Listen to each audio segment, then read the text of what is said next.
தமிழ் சினிமாவில் பிளாஷ்பேக் காட்சிகள் என்றாலே ரசிகர்களுக்கு ஒரு தனி ஈர்ப்பு உண்டு.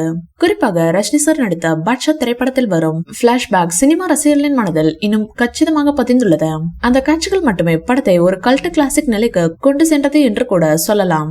பாட்ஷா அளவுக்கு வலிமையான பிளாஷ்பேக் ஃபீல்கள் தற்போது வெளியாகிய கூலி திரைப்படத்தில் மீண்டும் உயிர் பெற்றுள்ளன. இயக்குனர் லோகேஷ் கனகராஜ் தனது கதை சொல்லும் பாணியில் உணர்ச்சி, அதிரடி, சஸ்பென்ஸ் அனைத்தையும் ஒருங்கே கலக்கி ரசிகர்களை திரையரங்கில் லிட்டரலி சீட் நுனியில் அமர வைத்துள்ளார். சமூக வலைதளங்களில் தற்போது கூலி திரைப்படத்தின் பிளாஷ்பேக் காட்சிகள் பற்றி பேசாதவர் யாரும் இல்லை. கதாநாயகனின் வாழ்க்கையை வெளிப்படுத்தும் அந்த காட்சிகளில் கதையின் உண்மையான நோக்கம், முக்கிய வில்லன்களின் மறுபக்கம் மற்றும் நாயகனின் மன உளைச்சல்கள் அனைத்தும் மிகுந்த திரை சுவையுடன் சித்தரிக்கப்பட்டுள்ளன.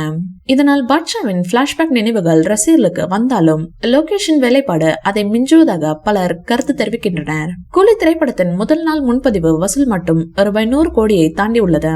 இதில் தமிழ்நாட்டில் 36 கோடியும் வெளிநாடுகளில் 44 கோடியும் வசூலாகி உள்ளது.